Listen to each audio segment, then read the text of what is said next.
American lives at stake. Fentanyl is the leading killer of young Americans. Fentanyl is officially taken over as the leading killer of Americans aged 18 to 45, surpassing COVID-19, cancer, car accidents, and even suicide. This isn't just a statistical anomaly. This is a national crisis. If that doesn't scream national emergency, what does? Fentanyl, a synthetic opioid that is 50 to 100 times stronger than morphine, is responsible for over 70,000 deaths annually. Most of these deaths are from overdoses, with the majority of fentanyl flooding into the U.S. coming directly from Mexican cartels. They're manufacturing fentanyl in labs throughout Mexico, often using chemicals smuggled in from countries like China and India, and these substances are being sold across the U.S., many times disguised as other, less potent drugs. The magnitude of this problem is staggering. Not only are young Americans dying, but they are dying from poison that was deliberately trafficked into our country by organizations that have no respect for human life. Cartels are selling drugs that look like prescription pills, creating a perfect storm for accidental dosages and overdoses that are wiping out entire generations. Here's an opinion. It is criminal negligence for the federal government or any government to allow a foreign cartel to be the leading cause of death among our young adults. This is not just bad policy, it's betrayal. The lives lost to fentanyl are young dreams snuffed out too soon, and that blood is on the hands of those who refuse to act. Think about this. Every year, 70,000 young lives are lost to fentanyl poisoning. This is a generational crisis that is ripping families apart. Parents are burying their children before they even have a chance to grow. Siblings are grieving their brothers and sisters, and communities are devastated by the fentanyl epidemic. And what is our response from Washington been under former President Biden? Silence. Or worse, indifference. Yet when former and now current President again, Donald Trump, proposed sending U.S. troops to help Mexico combat the cartels or call for cartels to be treated as terrorist organizations, the left-wing establishment mocked him.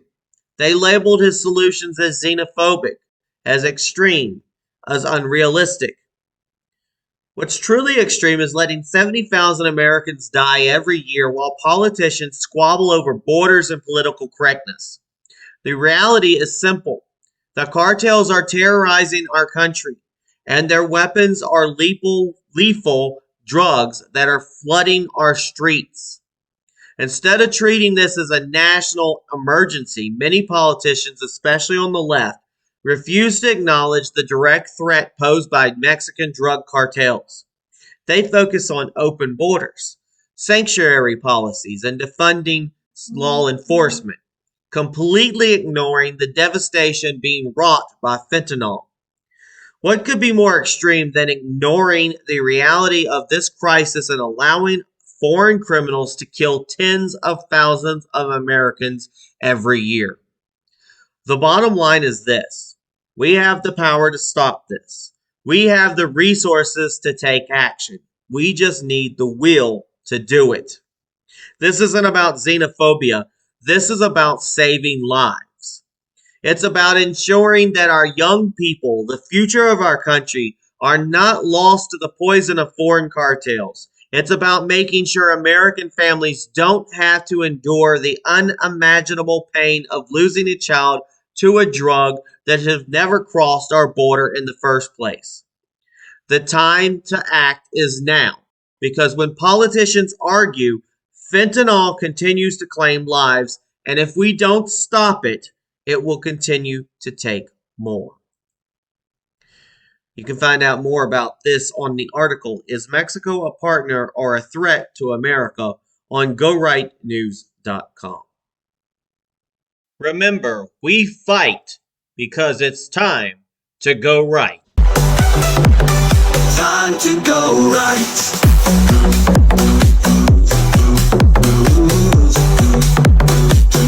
Time to go right.